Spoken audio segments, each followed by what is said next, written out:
Nshuti mukundwa, twongeye guhurira kuri uyu murongo w'umucyo w'isabato, nongeye kukuramutsa mu izina ry'Umwami Yesu. Ubuntu n'amahoro Imana yacu itanga bukomeze kubana nawe. Nanone ndishimye mu mutima wanjye yuko twongeye kugira aya mahirwe, uyu mwanya mwiza wo kongera kuganira ku ijambo ry'Imana, kandi nezerewe ko Imana yakomeje kuturinda kugeza kuri uyu munsi. Tugeze ku munsi wa 13 muri rwa rugendo twahaye turi kuganira ukuri kw'iki gihe mu gitabo cy'umuhanuzi Daniel. Ndakwibutsa yuko ni ijambo ryahanuwe rirushaho gukomera, kandi Yesu atubwira ngo muzamugize neza nimuryitaho. Twabonye ubutumwa buriye muri Yeremiya buvuga ngo ndakwinginze emera ibyo Uwiteka akubwira abinyujijemo. Nakomeje kubiginga rero kugira ngo turusheho kwita ku ijambo ry'Imana. Ejo twaganiriye igice cya 6 cya Daniel.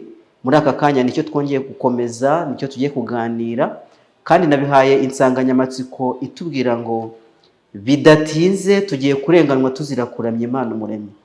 Vuba bidatinze tugiye kugeranya ibyabaye muri cya gihe ubwo Daniel yageragereshwaga kuramya umwami w'Abamedi n'Abaperesi witwaga Dariyo. Tubigiranye iby'iki gihe. Ese tugiye kugeragereshwa ikihe gihano? Iki gihe kigeragezo ni ikigeragezo n'ubundi cyo kuramya. Tugiye kugeragezwa kuramya, kugerageshwa kuramya, kandi tuzaba tuzira ko turamya Umuremyi. Reka mbere yuko dutangira tubanze dusenga. Data wa twese uri mu ijuru, uhabwe icyubahiro. Tugushimiye nanone ko duhaye amahirwe adasanzwe yo kuza muri uyu mwanya wo kwiga ibyanditswe byera. Ubwenge bwacu n'ubundi ni bugufi cyane, ntabwo bishyikira, ariko urashaka kutwungura ubwenge ngo dusobanukirwe n'ibyanditswe byera. Ubane natwe muri aka kanya ngo twunguke ibya Yesu, turusheho kumwishingikirizaho, kandi ngo amahame y'ukuri kw'ijambo ryawe twagaragariye mu bana bawe mu gihe cyashize ahinduka yacu, mu izina rya Yesu, amen. Bidatinze tugiye kurenganwa tuzira ko twikomeje ku Uwiteka mu kumuramya. Twabonye igitekerezo, ntabwo ari igitekerezo, ni inkuru y'ibyabaye kuri Daniel umugaragu w'Imana.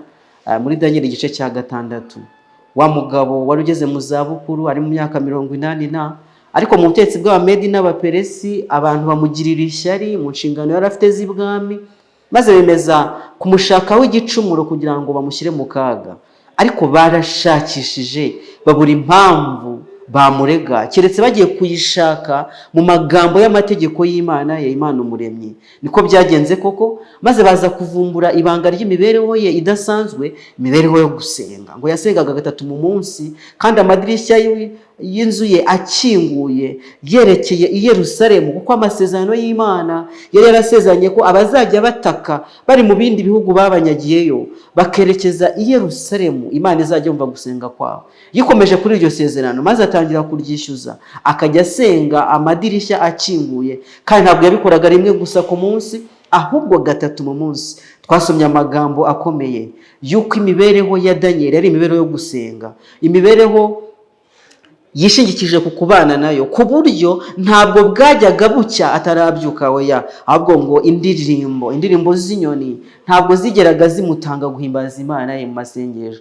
Nuko akabikora 3 ku munsi. Niba yarabikoraga mu gitondo, saa sita na nimugoroba simbizi, ariko yabikoraga inshuro 3 ku munsi. Nuko barabibona, bamaze kubibona baravuga bati rero uyu ni umuvuno tubonye, reka noneho dushyireho itegeko risaba yuko nta kindi gisengwa uretse umwami w'Abamedi n'Abaperesi. Maze baragenda bashyiraho iryo tegeko, umwami ararisinya mu mategeko akakaye cyane, atajya avuguruzwa y'Abamedi n'Abaperesi. Bashyiraho itegeko yuko nta wundi uzasenga uretse umugabo witwa Dariyo. Ariko Daniel ntabwo yageze ava ku Mana ye, akomeza kujya agenza kwa kundi 3 ku munsi. Narabikubwiye yuko tuzaganira icyo yasengeraga cyari ku mutima we cyane muri icyo gihe. Igihe tugeze mu gice cya 9 hazabidusobanurira. Mbese ibyo bisobanuye iki kuri twebwe? Bisobanuye kugira neza kw'Imana. Icyo nicyo kintu cya mbere twabonye Imana itabara abana bayo. Daniel yikomeje ku Uwiteka, akomeza kugenza nk'uko yasanzwe agenza mu kuramya Umuremyi, ntiyahangara kuramya Dariyo, kandi Imana ibana nawe, imuvana mu nzara z'iminwa y'intare, iramukiza rwose. Ntabwo ejo twahageze, ariko burya igihe Dariyo yari amaze kuvanamo umugaragu we Daniel, ategetse ko bamukura mu rwobo rw'intare, noneho yategetse irindi tegeko kandi narwo ritagomba kuvuguruzwa, yuko ba bandi bakoze ubwo bugambanyi bamubeshya ko bamukunda nyamara bafite indi migambi mibi, yiyemeje yuko bagomba kurimburanwa n'abana babo n'abagore babo. Urumva ko ryari iteraniro ridasanzwe, cyari icyunamo kidasanzwe, kandi ko byagenze bagomba kujugunywamo nago kugira ngo birebe yuko koko za ntare zitabasha kubarya. Icyabaye ni iki? Ni uko igihe bari bagezemo intare zabasamiye mu kirere zirabashwanyaguza bose, nta n'utugufwa zasigaje. Ko no kugira neza kw'Imana. Soma amagambo ari muri cya gitabo nakunze gusoma, kandi ahari nagikundisha buri wese muri twebwe, ndetse ngo akitungire. Igitabo cyitwa Abahanuzi n'Abami, ku ipaji ya 293 baranditse ngo Uwiteka abwira abana be muri iki gihe ati, nimukomere, haleluya, kandi mukomere kuko ndi kumwe namwe. Iteka umukristo afite Uwiteka ho umufasha ukomeye. Dushobora kutamenya inzira Uwiteka adufashirizamo, ariko bitubizi neza ntazigera atererana abamwiringira. Haleluya. Iyo abakristo basobanukirwaga inshuro nyinshi Uwiteka yabaciriye inzira kugira ngo imigambi umwanzi abafitiye idasohora. Yaba twabisobanukirwaga tukabimenya, ariko bihishwa amaso yacu, kuko ubuntu bw'Imana ngo bujya bukora mu buryo bwuziguye ntibugaragare neza, twarabibonye. Yaba twasobanukirwaga inshuro nyinshi Uwiteka yaduciriye inzira kugira ngo imigambi umwanzi abadufitiye idasohora, kandi ntabwo twagwabuje kwitotomba. Ukwizera kwacu kwashikama ku Mana, kandi nta kigeragezo cyagira imbaraga yo kubakura mu byimbo. Bazirikana ko Imana ariyo bwenge bwabo n'ububasha bwabo, kandi Imana nayo izatuma ibyo ishaka ko bakorerwamo bibaho. Iyo ari ibyo bintu twabisobanukirwaga, ibyacu byahinduka ukundi. Kwizera kwacu kwashikama ku Mana, nta kigeragezo cyagira imbaraga yo kudukura mu byimbo. Twazirikana ko Imana ariyo bwenge bwacu n'ububasha bwacu, kandi Imana nayo izatuma ibyo ishaka ko bidukorerwamo bibaho. Imana yacu ihabwa icyubahiro. Nshuti zanjye, ni Uwiteka ukubwira ngo komera, komeza ku Mana, turusheho kuyiringira, kuko ntabwo izigera idutererana, ntabwo izigera itererana abayiringira. Dusoma andi magambo mu gitabo Uwifuzwa ibihe byose, ku ipaji ya 334 baranditse ngo, umukororombya w'isezerano ry'Imana uhora uzengurutse intebe y'ubwami yo mu ijuru, kandi uwo mukororombya ni igihamya gihoraho ko Imana yakunze abari mu isi cyane, bigatuma itanga umwana wayo w'ikinege, kugira ngo umwizera wese atarimbuka, ahubwo ahabwe ubugingo buhoraho. Amen. Icyo ni igihamya ku byaremwe byose ko Imana itazigera itererana abantu bayo mu ntambara barwana n'umwanzi. Ni ubwishingizi kuri twe ko tuzahabwa imbaraga kandi tukarindwa igihe cyose cyo kubaho kw'ingoma y'Imana. Kandi ingoma y'Imana ndagira ngo nkwibutse iki? Ntabwo izakuka, ntabwo izahanguka, kuko tuzahora mu burinzi bwayo. Umukororombya ugose intebe yayo nicyo usobanura kuri twebwe.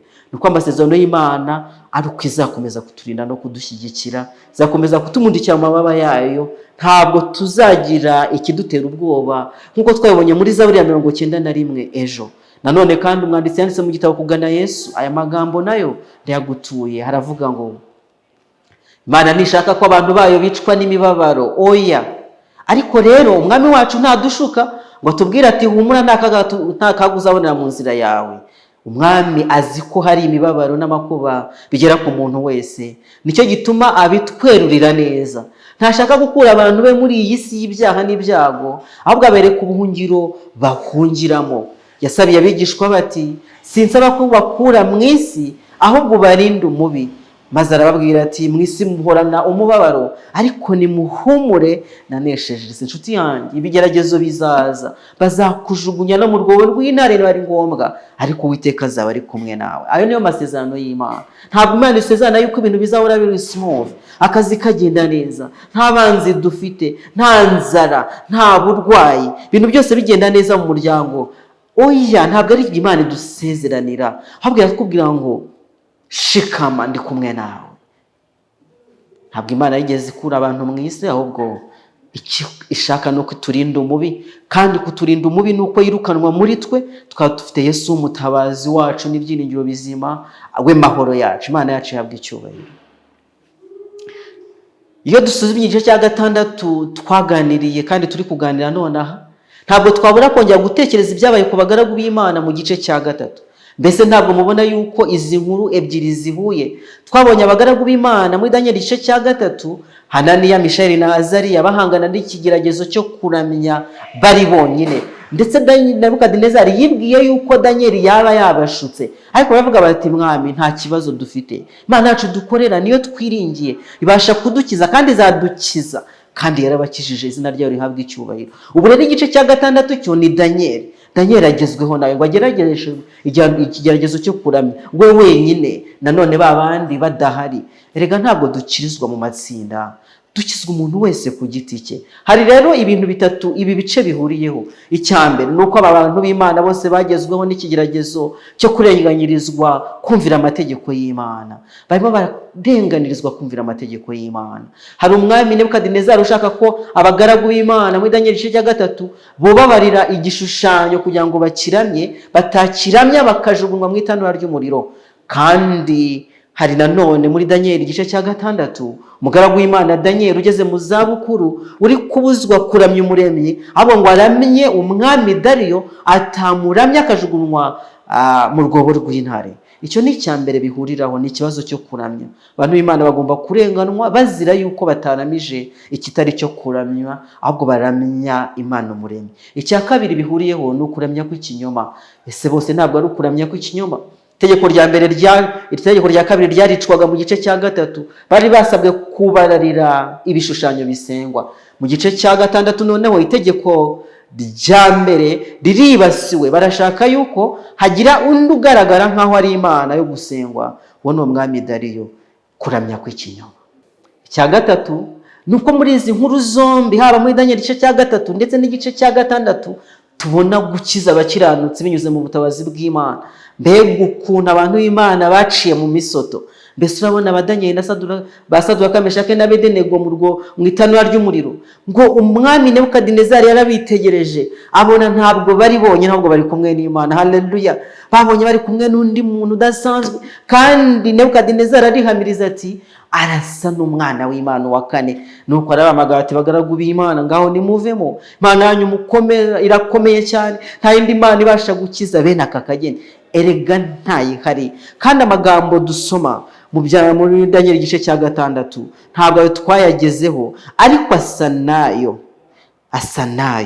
Murongo wa 26, umwami Dariyo ahera ko yandikira abantu b'amoko yose y'indimi zitari zimwe batuye mu isi yose ati amahoro agwire muri mwe. Nshyizeho itegeko ngo abantu bo mu batware bwose bwo mu gihugu cyanjye bajye bubaha Imana ya Daniel, bahindire umushyitsi imbere yayo, kuko ariyo Mana nzima ihoraho iteka ryose. Ubwami bwayo ntibuzarimburwa, kandi ubutegetsi bwayo buzageza ku mperuka. Niyo ikora igakiza, ikora ibimenyetso n'ibitangaza mu ijuru no mu isi, kandi niyo yakijije Daniel inzara z'intare. Haleluya! Mana yanjye ishimwe cyane yuko ari Imana ibasha kurokora igakiza. Iyo tuyiringiye dufite umutima umenetse, tukaba twaritanze burundu, tukaba twareguriye mu mibereho yacu Imana nzima, ntabwo izabura kubana natwe, kandi n'amasezerano yadusezeranije.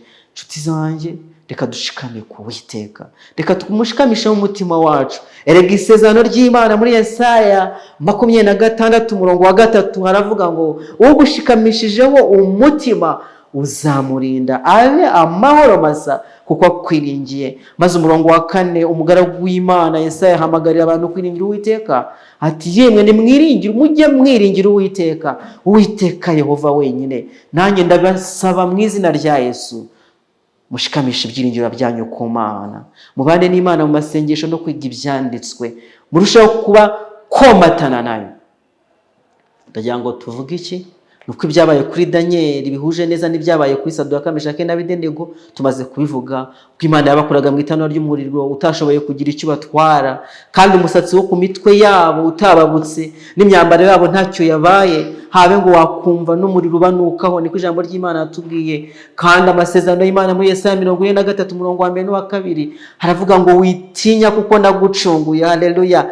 Naguhamagaye mu izina ryawe, uri uwanjye. Nunyura mu mazi nzaba ndi kumwe nawe, nuca mu migezi ntizagutembana, nunyura mu muriro ntabwo uzashya, kandi ibirimi byawo ntabwo bizagufata. Haleluya! Icyo twabonye muri Zaburi ya 91, uzabasha gukandagira inzoka, ugakandagira imihoma, ugakandagira intare, nazo ntabwo zizakurya. Mbese amasezerano y'Imana ntiyasohoye mu bagaragu b'Imana dusoma mu gitabo cya Danieli. Nicyo gituma dukwiye gushikama, nicyo gituma dukwiye guhamya nk'uko abagaragu b'Imana Petero na Yohana bahamije igihe basabwaga kutaramya, igihe basabwaga kutavuga Yesu bashimikiriye, maze Petero n'izindi ntumwa basubiza barabakangisha bati ibikwiriye no kumvira Imana kuruta abantu. Ni amagambo ari mu Byakozwe no mu gice cya 5:29. Ibikwiriye no kumvira Imana kuruta abantu, tukaba dushikamye muri yo kuko Imana yacu irakomeye kuruta ibyo bindi. Reka tugaruke muri Daniel igice cya 6. Narindi kukubwira yuko Imana yacu ari nziza, Imana yacu itabara abantu bayo, Imana yacu irokora igakiza, kandi kuyiringira birimo umunyenga, birimo uburyohe. Tuba twiringiye utajya atsindwa, kandi twakomeje kubisubiramo, tuzongera tubisubiremo, no mungiye kubisubiramo. Nuko ibigeragezo biri hafi kuza nabyo bisa nk'ibyo ngibyo, birasa nk'itanura ry'umuriro, birasa nk'irwobo rw'intare, intare zishinyitse zishaka kutwasamira, ariko nk'uko Kristo yaneshereza we, natwe tuzanesherezwa. Niko Imana imbwira. Ijambo ry'Imana reka nsome mu Byahishuwe igice cya 17. Inshuti zanjye, Byahishuwe igice cya 17 hari isezerano rikomeye cyane. Ndisomye none ariko nzongera ndisome no mu gihe kizaza. Umurongo wa 14 hatubwira ngo, cyangwa reka mbere ku wa 12, inyamaswa n'igishushanyo cyayo n'abami bo mu isi ngo abo bahuje inama, maze baha ya nyamaswa imbaraga zayo n'ubutware bwabo. Bazarwanya umwana w'intama, ariko umwana w'intama azabanesha, kuko ari we mutware utwara abatware n'umwami w'abami, kandi abari hamwe nawe bahamagawe, batoranijwe, bakiranutse, nabo bazanesha iyo nyamaswa. Izina ry'Uwiteka rihabwa icyubahiro. Ko Kristo yanesheje mu itanura ry'umuriro ugurumana muri Daniel igice cya 3, uko yanesheje mu rwobo rw'intare muri Daniel igice cya 6, azakomeza no kutuneshereza no muri iki gihe. Imana yacu ishimwe. Iki gitabo rero cya Danieli mu by'umwihariko igice cya 6 ni inkuru yerekana ibizaba mu gihe cy'imperuka. Nanone twakomeje kugerageza kubigaragaza yuko ibintu bifitanye isano, ariko umugambi twayo dufite si ugusobanura no gusesengura gusa ko ibi bintu bifitanye isano. Umugambi ni uko imibereho abana b'Imana bari babayeho ariyo natwe dukwiriye kubaho, yo gushikama ku Mana kugira ngo turusheho komatana nayo icyo byadusaba cyose, kandi birasa n'ibyacu. Nanone tugiye kongera tubirebe. Na Daniel igice cya 6 rero ni inkuru yerekana ibizaba mu gihe cy'imperuka, byihangana rikomeye hagati y'iby'Imana yavuze n'amategeko y'abantu. Turabona amategeko ashyizweho n'Abamedi n'Abaperesi, maze umwami Dariyo ararisinya, rihinduka itegeko ridakuka. Iyi nkuru rero ni inkuru ihishura ikizabaho mu gihe giheruka, ubwo abayobozi b'ibya politike bazihatira kuyobora intekerezo z'abantu, bashaka kuyobora conscience, umutimanama w'abantu. Si Daniel wenyine gusa, ahubwo ni n'umwana nazo zahuye n'uru rugamba, kandi tubona neza inyifato yabo mu bihe bisa nk'ibyo tumaze kuyisoma, ko bahamije bati ibikwiriye no kumvira Imana kuruta abantu. Inshuti zanjye, nuko natwe dukwiye guhagarara. Ntabwo inkuru y'ibya Daniel rero ajugunywa mu rwobo rw'intare ari inkuru ikwiriye gufatwa nk'igitekerezo cyiza cyo kubwira abana, dore ko abana ariko bakunda kurwirwa bene izi nkuru, ahubwo ifite muri yo ubwiru bukomeye cyane bw'ibigiye kubaho imbere. Muri iki gihe dutegereje kubona ibuye ritarimbuwe n'umwana w'umuntu rishyira iherezo ku mateka y'isi igeze mu zabukuru, hari ikigomba kubanza gukorwa. Nicyo kigeragezo kivugwa muri Daniel igice cya 6, ikigeragezo cyo kumvira amategeko y'Imana cyangwa kumvira amategeko y'abantu. Ubwo amategeko y'abantu azaba ahanganye n'amategeko y'Imana, mbese tuzahagarara mu ruhe ruhande? Mbese uzahagarara mu ruhe ruhande? Buri wese azaba ahagaze mu ruhande rwe. Ntabwo icyo gihe bizaba ari ikibazo cy'idini usengeramo. Inshuti zanjye, abantu benshi iyo tuvuze ibi, hari umubyeyi ujya anganiriza kandi ndamukunda, ndetse akangaragariza yuko nayobye. Njya ndambura ibyanditswe agahita ambwira ko ndi umudivantiste, agahita nzanira White, akanzanira William Mireri, ntibitume turambura ibyanditswe byera, maze akambonera mu ishusho y'ubudivantiste. Icyo gihe ntabwo ari ikibazo cy'ubudivantiste kizaba gihari, ntabwo ari ikibazo cy'ubupantekote, ntabwo ari ikibazo cy'ubuevangeliko, ntabwo ari ikibazo cy'ubukaturika, ahubwo umuntu wese azaba ahagaze ku giti cye. Mbese turumvira amategeko y'Imana cyangwa ndumvira amategeko y'abantu? Reka dufate umwanya mutoya twongere kugereranya Daniel igice cya 6 n'ibyerekeranye n'igishushanyo cy'inyamaswa dusanga mu gitabo cy'ibyahishuwe. Si uko tutabivuzeho muri Daniel igice cya 3, ariko reka none twongeye turebe mu gice cya 6, mbese nacyo hari andi makuru kiduha adufasha kumva neza uko ibi bintu bisa n'inyifato dukwiye kwifata n'uburyo dukeneye kumera nka Daniel nk'uko ejo nari ndi kubivuga. Ikintu cya mbere izi nkuru zihuriyeho nuko Daniel yarenganijwe azira ko yahisemo kumvira amategeko y'Imana. Imana yavuze ko nta wundi ukwiriye gusengwa, niryo tegeko rya mbere, ntukagire izindi mana mu maso y'Uwiteka. Iryo niryo tegeko rya mbere. Daniel avuga ngo oya, ntabwo nacumura ku Uwiteka kubwo amategeko y'Abamedi n'Abaperesi atavuguruzwa. Ndemeye ngomba gupfa aho kugira ngo nice amategeko y'Imana. Twarabibonye mu gihe cyashize, ntabwo nibwo ngiye kubitindaho, ko dukwiye kugira icyifuzo mu mutima wacu cyuko dukwiriye gupfa tutarakora icyaha. Dusoma mu byesho gice cya 14:17, tuzabona ko itorero ryasigaye naryo rizarenganwa kuko ryitondera amategeko y'Imana nk'uko Yesu yagenzaga. Dusome mu byesho gice cya 14:17, hatubwira ngo icyoka kirakarira wa mugore, kiragenda ngo kirwanya mu rubyaro rwe. Abo ni abasigaye bitondera amategeko y'Imana kandi bafite guhamya kwa Yesu. Itorero ryasigaye rizarenganwa kuko ryitondera amategeko y'Imana nk'uko Yesu yabigenzaga, ariko uko niko guhamya kwa Yesu. Icya kabiri, turabona umwami w'Ubuperesi ashyiraho itegeko rihatira abantu kuramya gupfuye, ariko kuramya kw'ikinyoma. Yenda usome muri Daniel 6:6 kugeza 9, nuko nguko hatubwira. Kandi nanone turabona mu gice cya 13:15 ko hari imbaraga z'inyamaswa zizayoborera isi gushyiraho itegeko rihatira abantu kuramya kw'ikinyoma. Navuze ko twabirebye, ntabwo ndi bubitindemo cyane, nuko njya kubicishamo amaso ngo turebe yuko bya bintu bisa, kandi ibituri imbere biteye ubwoba, ndetse dukwiye kugira iki? Dukwiye kugira imyiteguro ifatika. Icya gatatu gisa n'ibi, nuko itegeko ry'Abamedi n'Abaperesi ryayoboraga abantu kukuramya umuntu ari we Dariyo w'Umumedi. Siko batubwiye se? Bari abatuvuze reka dushyireho itegeko ritumuramywa. Bihuje neza n'ibyo twabonye muri byashu gice cya 13:18, ko ikimenyetso cy'inyamaswa kiyobora abantu b'isi yose kukuramya umuntu ufite umubare 366. Ni umubare w'umuntu. Biteye ubwoba. Hari umuntu ushaka kuramya muri iki gihe nacyo. Ikindi cya kane, ibi bintu tugomba kubitekerezaho tukabona bihuye, nuko kutumvira itegeko ry'Abamedi n'Abaperesi byahanishwaga kwicwa, kujugunywa mu rwobo rw'intare. Niko bimeze no mu byashu gice cya 13:15 batubwiye ko itera bose aborohewe n'abakomeye n'iki, kugira ngo atagira umuntu wemerwa kugura. Kandi tugiye ku murongo wa 15 banzizo wa 16 mvuze, nuko icyo gishushanyo cy'inyamaswa cyahawe kuvuga kandi ngo cyicishe utakiramya wese. Kutemera kwakira ikimenyetso cy'inyamaswa nabyo bizahanishwa kugenza gute? Kwicwa. Ingingo ya 5, Daniel yararokotse kubwo gutabara kw'Imana. Amen. Kandi amakuru meza ngufitiye nuko ubwoko bw'Imana buzarokorwa no kuza kwa kabiri kwa Yesu Kristo. Haleluya. Yesu azabatabaye. Nicyo gituma tuzavuga duti ngiri Imana yacu twategereje ituzaniye agakiza. Imana idufashe cyane kugira ngo turusheho kwikomeza kuri Yesu, we kunesha kwacu n'imbaraga zacu. Ingingo ya 6, abarenganije Daniel bajugunywe mu rwobo rw'intare zirabarya. Tumaze kubivugaho mu kanya. Niko bimeze.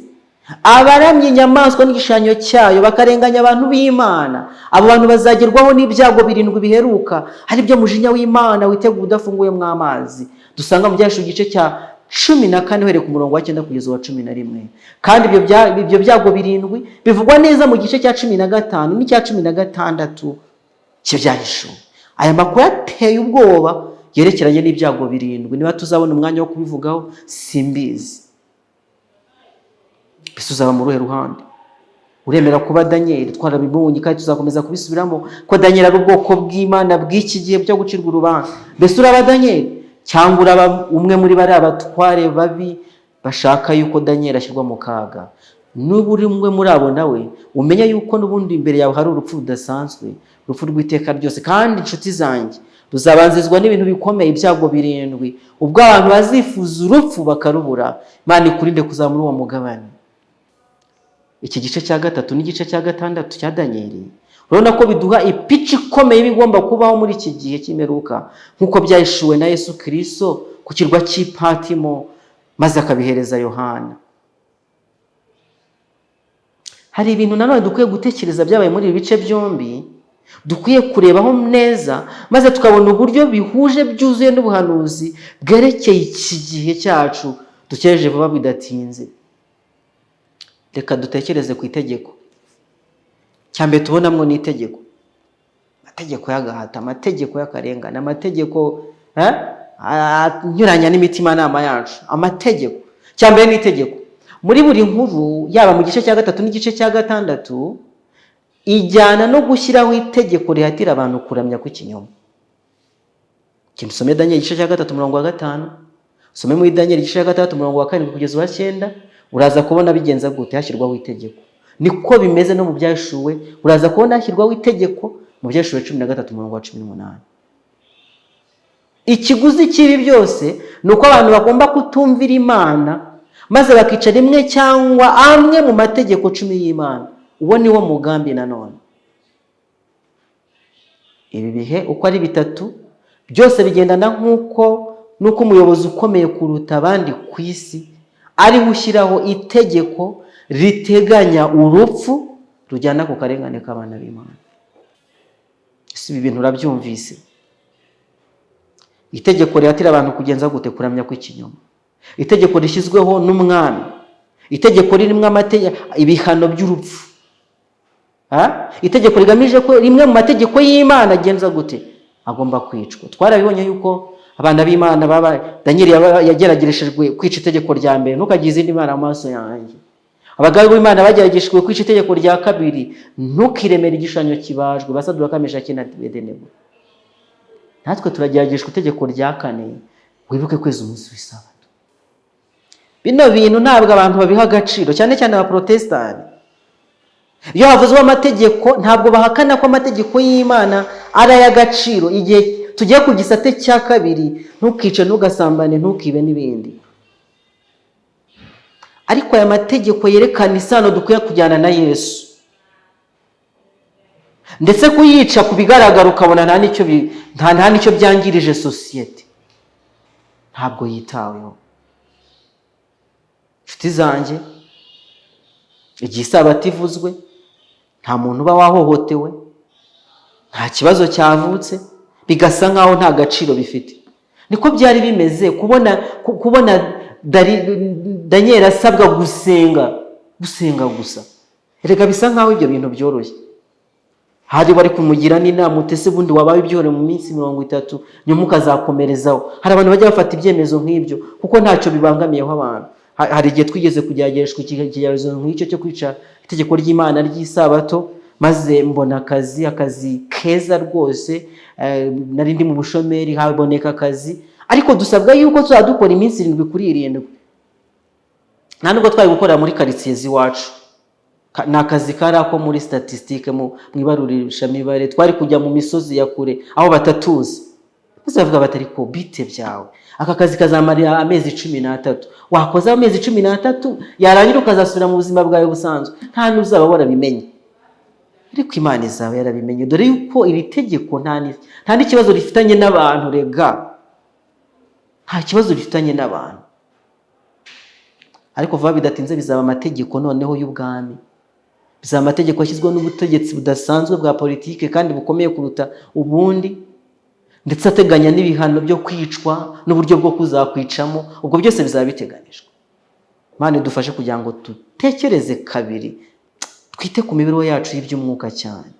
Icya 2 ni ikibazo cyo kuramya. Izi nkuru uko ari 3 nazo harimo ikibazo cyo kuramya. Muri Daniel igice cya 3, ikigeragezo cyari gishingiye ku kwica cyangwa kumvira itegeko rya 2 mu mategeko y'Imana cyerekeye kuramya ibishushanyo. Nayo imaze kubivuga. Muri Daniel 6, ikigeragezo cyo kwizera cyari gishingiye ku itegeko rya mbere ryerekeye kutagira indi mana turamya. uretse Imana y'ukuri yonyine. Ikimenyetso cy'inyamaswa cyo gisaba kuramya ndetse no kwica bimwe mu mategeko 10 y'Imana, itegeko rya 4. Nshobora kwibaza ikibazo, ninde uzagambanira ubwoko bw'Imana? Ninde uzagambanira ubwoko bw'Imana? Muri Danieli 3 tubona umuntu umwe ari we mwami Nebukadinezari wari wateguye umugambi werekeye kuramya. Danieli 6 ho tubona abajyanama b'umwami ari bo bateguye iki gicu. Bityo hano umwami utegeka isi yose yafatanije n'abandi batware bakomeye maze bihuriza hamwe mu kurenganya umuntu w'Imana. Niko byagenze. Mu byesho igice cya 13 ndetse n'igice cya 17 ho hadushura yuko uku ariko bizongera kugenda mu gihe giheruka. Nuko hazaba hariho ubufatanye bw'itorero umugore witwa Babuloni ni na leta inyamaswa imuhetse, abamaraya abakobwa b'uwo mugore, udutorero tundi dutoya twanze Bibiliya, n'abantu bo mu isi bamaze gusinda, bose bazishyirira hamwe kugira ngo bagenze gute? Bagambanira ubwoko bw'Imana bwikomeza ku mategeko y'Imana no guhamya kwa Yesu. Bisagara mu ruhe ruhande. Nibwira yuko abantu b'Imana dukwiriye kumva ibi bintu cyane, cyangwa ngo ubutumwa bugere ku bantu benshi babusonzeye badasobanukiwe n'igihe turimo icyari cyo, kugira ngo bakanguke kandi bifatanye n'itsinda rizima, itsinda rikomeza amategeko y'Imana rikaba rishikamye ku kwizera kwa Yesu. Itsinda rifite Bibiliya nk'umuyobozi. Mana bidushoboze mu izina rya Yesu. Cyangwa ngo nawe wumva umfashe kubwiriza ubu butumwa, wamara kubyumva ukajya kubivuga, wasangiza abandi iyi video, ndakwinginze. Isi ikeneye kuburirwa cyane. Tumaze kubona ibintu bibi, turabona itegeko kandi turabona ko hari ikibazo cyo kuramya. Ikindi ni imiterere y'itegeko. Imiterere y'itegeko iratangaje cyane. Muri Danieli igice cya 3 ikibazo cyari ukugomera itegeko ry'Imana mu buryo bugaragara, mu buryo bugaragara. Hari igishushanyo nimugende mu kirami. Muri Danieli igice cya 6 ntabwo bihita bigaragara neza, nyamara byari ibintu bifite imbaraga nabyo bigendereye kwibasira itegeko ry'Imana. Byahereye ku gusenya umushyikirano hagati ya Danieli n'Imana ye warushingiye ku gihe amarana nayo mu masengesho. Muri iyi minsi ya nyuma n'ubundi rimwe mu mategeko y'Imana rigiye kwibasirwa. Nanone kandi umuyobozi ufite ubutware azazamura itegeko risezeranira isi byiza. Ndagira ngo nkubwire icyitwa common good. Mbese n'ubwa mbere iryo jambo ryumvise? N'ubwa mbere wumvise icyitwa new world order. Bashaka kugira isi kandi nziza ifite order nzima. Bazakubwira amategeko y'icyumweru bakwereka yuko afitiye umuryango akamaro, abantu bazasabana, abantu bakagira igihe cy'ikiruhuko, bakagira ubuzima bwiza. Ibi bintu bifite isura nziza. Ni itegeko risezerana isi byiza, ariko kandi inshuti zanjye, iri tegeko rizaba rihatira abantu kuramya. Abantu b'Imana bazashishikarizwa gusenya umubano wabo n'Imana kugira ngo babe mu mutekano. N'ubundi ikibazo kizaba gishingiye ku kuramya k'ukuri guhanganye no kuramya kw'ikinyoma. Kiyoka kirarakaye ariyo Satani, kiri gukorera mu nyamaswa, kiri gukorana n'igishushanyo cy'inyamaswa ngo kirenganye abo mu rubyaro rw'umugore, itorero ry'Imana rizima basigaye. Rega na amasigarira, niko abarundi bavuga, na amasigarira inshuti zanjye ni bake cyane. Ariko se wababayemo, ndakwinginga mu izina rya Yesu ngo be muri uyu mugabane uvugwa muri byashu igice cya 12:17. Ikiyoka kirakarira umugore, kiragenda ngo kirwanya mu rubyaro rwe basigaye bitondera amategeko y'Imana kandi bafite guhamya kwa Yesu. Ndakwinginze ube muri uyu mugabane n'ukuri. Ibyashu 14:12 aho no kwihangana kw'abera kuri bitondera amategeko y'Imana bakagira kwizera nko kwa Yesu. Aho ngaho no kwihangana kw'abera kuri. Mbese urumva itegeko ry'Imana ridakomeje kugaragara ko ari byo bimenyetso bigomba kuranga abantu b'Imana bo mu gihe giheruka. Maze amategeko yavugwa bakayita y'Abadive, amategeko yavugwa bakayita y'Abayuda. Kana amategeko y'Imana inshuti zanjye. Isabato yavugwa ikitwa iya Nawayiti, ikitwa y'Abadive. mbese itegeko ry'Imana ry'isabato ntabwo ari itegeko ry'Imana. Byashuwe 22 umurongo wa 14. Aya magambo nayo ateye ubwoba. Umurongo wa 14 se utubwira ngo iki?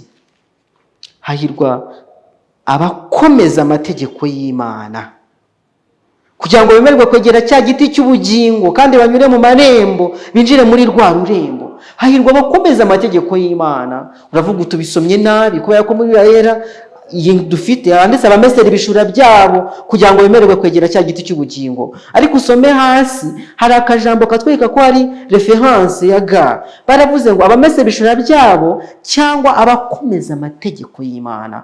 Maze nujya muri version y'Icyongereza King James Version hazakubwira ko n'abakomeza amategeko y'Imana, abo bonyine nibo bemerewe kuzegera cya giti cy'ubugingo, abandi ntabwo bazakegera. Mubyeyi umwe yasomye ibyanditswe byera byerekeranye n'amategeko y'Imana yabwijwe n'abantu b'Imana nk'uku nguku. Asomye muri Matayo abwirwa na Yesu ati ntubitekereze ko naje gukuraho amategeko, ntabwo naje kuyakura, ahubwo naje kuyasohoza. Kandi arakomeza arasoma ageze hasi abwirwa yuko umuntu utinyuka kwica amategeko naho ryaba ryoroheje hanyuma y'ayandi, cyangwa akaragerageza kugira icyo ahinduraho nawe yavanaho akadomo gato, agace k'inyuguti gatoya ka iota, ko mu bwami bwo mu ijuru azitwa mutoya rwose. Nuko nawe yumva aratsinzwe, yumva aremejwe, yumva bimukoze ku mutima. Aravuga ati burya aya mategeko kuko niyo kandi akwiye gukomezwa yose. Birumvikana igihe amategeko y'Imana azamuwe abantu rwose barayemera, barayashima. Hari umubwiriza wigeze guhaguruka aravuga ati Imana yakuyeho amategeko. Amategeko ntakiri ngombwa, Kristo yararambye ku musaraba. Maze umubwiriza abwira uwo mugabo, aramubwira ati noneho rero mu mugore wawe turaza kuryamana rino joro. Uwo mugabo avuga ati cyo ni icyaha gikomeye cyane, cyo ni icyaha. None ubwiwe n'iki ko ari icyaha? Nuko Imana yavuze ngo ntugasambane. Ni itegeko rero, ni itegeko rivuga ngo ntugasambane. Ariko igihe byagera ku isabato Imana igahita igaragara nk'aho yayibambye, ntabwo wabona ibimenyetso bibiguhamiriza. Ndakubwiza ukuri, ubupapa bw'i Roma bwashyizeho icyumweru bugasenya isabato bwarabiguhamirije ko nta nyuguti yo mu byanditswe bye, nta murongo n'umwe. Ndetse bashyizeho amafaranga, bashyizeho miliyoni y'amadolari, yabuze uwayatwara.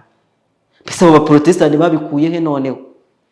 Mwiwe mw'abaprotestani mwakuye he yuko aya mategeko yaba yarahindutse? Ko yahinduye yabibabwiye akabaha n'amafaranga miliyoni kugira ngo mwemere mumenye yuko ari ufite ubutware.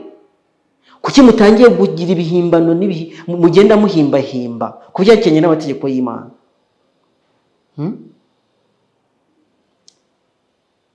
Umugabo ntabwo yemeye yuko bamusambaniriza umugore kandi azi ko ari itegeko ry'Imana. Ariko iyo bigeze ku itegeko ry'isabato bwarahaguruka kavuga ati oya, wa muntu w'Imana rero wari uri gusoma muri Matayo igice cya 5, ndi kuvanga inkuru nyinshi ariko Mwuka w'Imana dufashe cyane kugira ngo twumve umugambi w'icyo nshaka kuvuga. Wa muntu w'Imana abisomye abwirwa yuko mu bwami bwo mu ijuru azitwa muto rwose, umuntu ugerageza kuvanaho itegeko naho ryaba ryoroheje hanyuma y'ayandi, cyangwa kugerageza kugira agace k'inyuguti avanaho. Aravuga ati ijambo ry'Imana Yesu aravuga ati mu bwami bwo mu ijuru azitwa mutoya rwose. Nuko uwo mubyeyi arishima ati mbo nta kundi, ntacyo, mu bwami bwo mu ijuru azitwa mutoya ariko azagerayo. Mbese nawe waba warasomye ibyanditswe byera gutyo ukibwira yuko mu bwami bwo mu ijuru azajyayo abantu batoya badashyitse? Niba ari ukutekereza, subira inyuma gatoya, turacyari muri Daniel igice cya 5. Daniel igice cya 5 cyatubwiye ngo iki? Cyatubwiye inkuru ya Belushazari. Abacamanza bo mu ijuru baterana basuzuma ibye nk'uko byasuzumwe muri Daniel igice cya 4, basuzuma ibya Nebukadinezari, maze inyandiko iza kwandika imyanzuro y'urubanza. Mbese imyanzuro y'urubanza ivuga ngo iki? Mene tekeru farisiyeni, wapimwe mu bipimo bigaragara ko udashyitse, bigaragara yuko uri mutoya. Umuntu uzagaragara ko adashyitse ntabwo azagera mu bwami bwo mu ijuru. Inshuti zanjye, niyo makuru ngufitiye mu gitabo cya Daniel igice cya 5. Belushaza amaze gupimwa mu bipimo, ngo bigaragare ko afite ibiro bishyitse, asangwa adashyitse. Amaze gusangwa adashyitswe, ubwami bwe bwaranyazwe. Ntabwo mbwisho azagera mu bwami bwo mu ijuru. Oya, ntabwo ubwami bwe bwagomba, kuko imyanzuro igaragaje ko adashyitse, ni mutoya rwose. Umuntu uzitwa mutoya mu bwami bwo mu ijuru bisobanuye ko utazarikandagiramo. Mani dufashe cyane kugira ngo twumve aya magambo. Byashu gice 14:12 hadusubiramo iyi nkuru yuko amategeko y'Imana ari agaciro gakomeye, kandi ko abantu bakwiye kuyikomezaho, bakaba bagomba gushikama, kandi gushikama bazakuvana ni mu mushyano bafitanye na Yesu, wa wundi Satani ashaka kubanza gusenya. Byashu 14:12 aho niho kwihangana kw'abera kuri bitonda amategeko y'Imana bakagira kwizera mu kwa Yesu. Amategeko y'Imana, abantu bazarya ku giti cy'ubugingo n'abakomeza amategeko y'Imana. Niba utayakomeza ntabwo uzakiryaho, ndakurahiye. Umva, ntabwo ari njye utanga ijuru, ariko ntabwo uzarigeramo kuko ijambo ry'Imana ariko ryabivuze. Mu bwami bwo mu ijuru zitwa muto, bakaturika babihinduye neza. Mu bwami bwo mu ijuru zitwa igiseswa. Ntabwo uzarigeramo keretse niba wikomeje ku mategeko y'Imana, keretse niwemera kugendera mu kijambo ry'Imana ryavuze.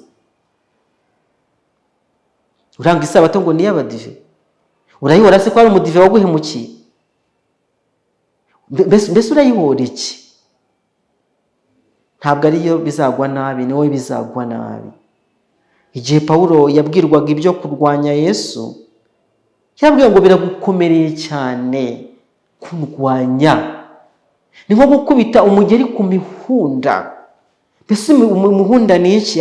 Abato ntabwo babyumva. Kera barwanishaga amacumu, icumu risongoye rwose. Ni nko gufata umugeri wawe ukawukubitamo, ugakubita muri rya cumu. Uriya ni wo muhunda. None se ririya cumu niryo riri bubabare cyangwa niwo uri bubabare? Icumu riragutobora rwose. Cyama kugira ngo mwe kurwanya Imana, ahubwo muhitemo kugengwa nayo. Cya gitabo Abahanuzi n'Abami paje 98, ntibigitinze ngo ikigeragezo kigere ku muntu wese, tuzahitirwa kubahiriza isabato y'ikinyoma. Intambara izabiri hagati y'amategeko y'Imana n'amategeko y'abantu. Abantu bagiye biyeguranira utoni ruto iby'isi isaba, kandi bagakurikiza imigenzo y'isi aho kwemera gusuzugurwa no gutukwa. Icyo gihe bazayoboka imbaraga ibakangisha gufungwa ndetse no kwicwa. Icyo gihe izabu izatandukanwa n'inkamba. Ukubaha Imana k'ukuri kuzatandukanwa rwose no kwishushanya cyangwa ishusho yako igaragara inyuma gusa. Icyo gihe inyenyeri nyinshi twagiye twishimira kurabagirana kwazo zizasohoka zijye mu mwijima.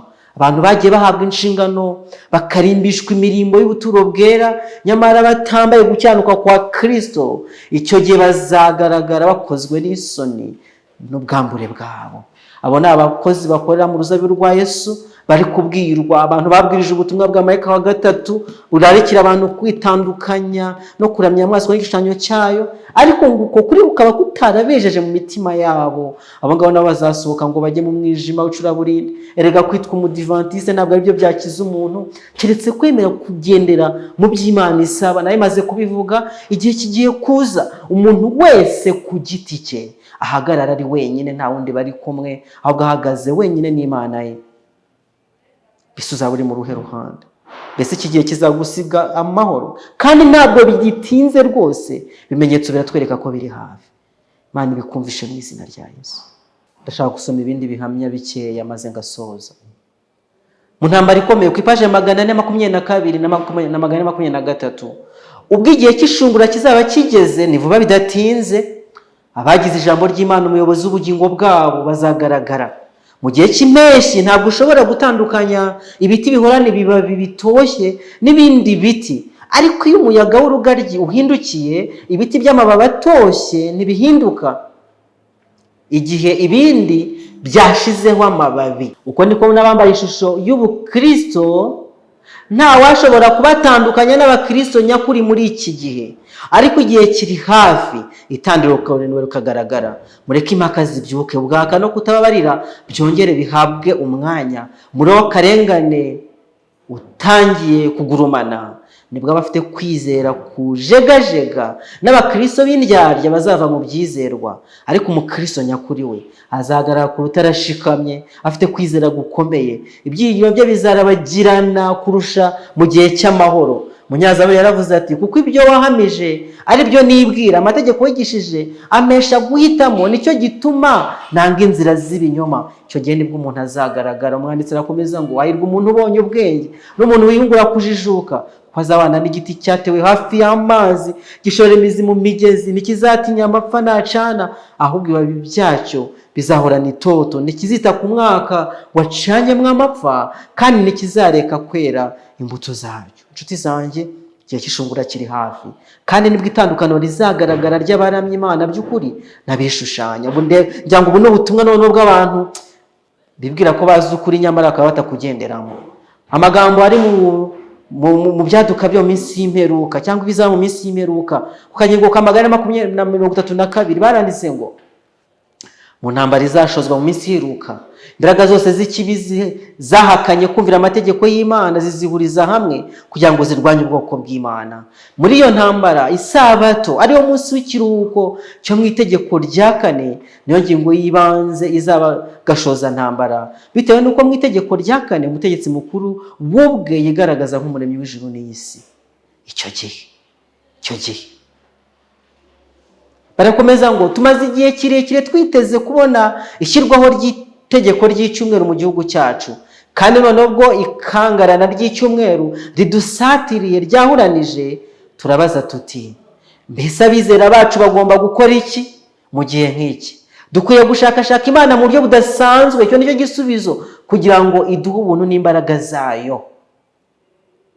Imana iriho, kandi ntitwibwira ko igihe cyamaze kugera mu buryo bw'imaze ngo yemere ko twimwe umudendezo. Ngo dukwiye kugenza gute? Dukwiriye gushakashaka Imana n'umutima wacu wose. Yesu atanga umuburo muri Matayo 24 umurongo wa 4 igera ku musozo, aravuga ati, mwirinde hatagira umuntu ugenza gute ubayobya.